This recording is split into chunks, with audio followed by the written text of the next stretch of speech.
Hi everybody, this is Joe with Joe's Premium Firewood, bringing another fun-filled, exciting video. Today's video is, I just bought this brand new MS291 and it's the first time I used it. And yeah, I'll be cutting pine, but you know, you'll be able to see how it works. I'm over at a property owner's house helping him with a cleanup. He's had like 16 trees taken down, and there's a bunch of ash and white oak and maple that they're beginning. But anyway, this video is about my new saw, so I'm going to hand this to the property owner and he's going to film me here for a second and we'll see how it goes.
Alright, Andy, I think that worked pretty good. Hope that's how you wanted them. Oh, that looks great.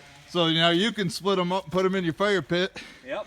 And when you rent the chipper on Saturday, these should be small enough to fit through there. So good. It's gonna work out good. Thank you very much. And I hope everybody enjoyed this video. And as always, subscribe to my YouTube channel and like Joe's Premium Firewood on Facebook. Thank you.